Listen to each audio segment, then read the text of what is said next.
Before we start this video, we just want to say thank you for your support. We're happy to see that the videos have provided value for many of you, and we hope that we continue to deliver value and help you through your problems. Is music the most powerful way in which we express our personalities? Does our musical taste say more about who we really are than the clothes we wear or the friends we choose? How much can you really learn about someone based on their favorite music? We can't deny that music speaks to us. We connect with music. We relate to its melodies, harmonies, and lyrics. And a powerful tune can invoke incredible emotions within us. The psychological effect of music in the human brain has been studied extensively. But what does your musical taste say about you? Why we like certain genres. Most people find themselves listening to one or two genres almost exclusively. But have you ever stopped to wonder why you might be attracted to pop, or metal, or classical? A number of studies have examined this interesting subject, with incredible results. Do you like complex music like jazz or classical? According to certain studies, you might be more creative or have a higher IQ. Pop music lovers tend to be extroverted and honest. If you like rap music, you're probably pretty outgoing. Country music fans are usually pretty conventional and hardworking, and metalheads tend to be more introverted and could even suffer from low self-esteem. Every single music genre says something about our personalities. Why is certain music more nostalgic than others? One of the most powerful emotions that music can evoke is nostalgia. A simple track can bring back tons of incredible memories, both joyful and sad, suddenly. Music flings us back in time to a forgotten moment in our lives. But what causes this?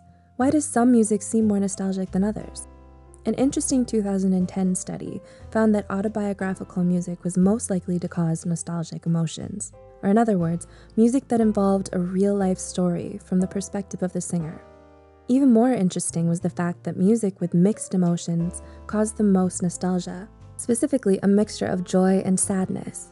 Perhaps this is because in reality, life itself contains a mixture of both joy and sadness.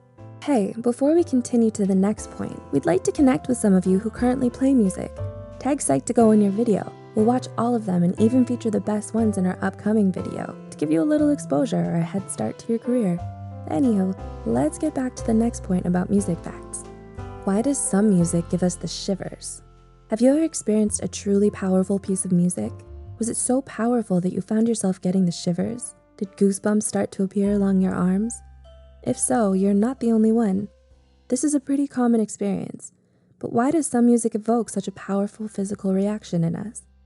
A 2010 study set out to answer this question, and they found that people who were more open to new experiences were more likely to experience shivers when listening to music.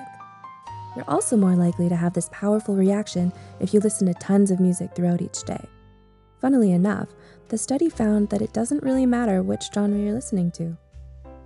Why do some people love bass? The heavy, booming nature of bass is a big part of popular music these days.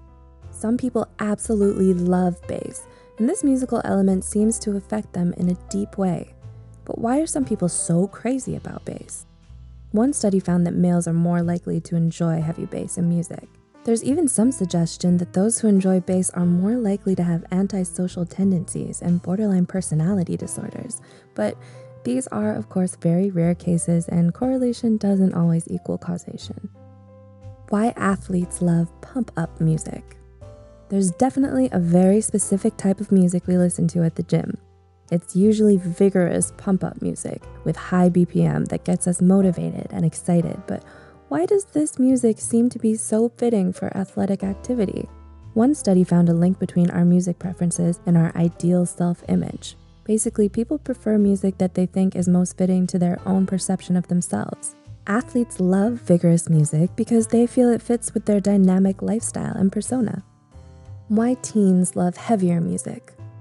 We're all familiar with that one stereotype of the angsty teen who loves heavy metal, and sometimes this stereotype is a reality for many teens. But have you ever wondered why some teens seem drawn to heavy metal and heavier genres in general? One study looked into this and found something very interesting. Apparently, teens with this music preference are more likely to feel rejected and have low self-esteem. Although once again, this doesn't mean that everyone who enjoys metal or heavy genres has these issues. Why some people like repetitive music? Most of the time, repetitive music is generally seen as a bad thing, but some music with repetitive elements can be calming, meditative, and relaxing. But why do some people prefer repetitive music? Some studies have suggested that those who are less open to new experiences might be more likely to enjoy repetitive music. We're not saying there's anything wrong with either repetitive music or being less open to new experiences. Some people are just naturally more conservative, and there's nothing wrong with that, but it's definitely an interesting tidbit of information that sheds light on the link between musical taste and personality. What kind of music are you into? Do you have music suggestions and want us to analyze you? Comment below. If you enjoyed this video and would like to see more, don't forget to subscribe. And as always, thanks for watching.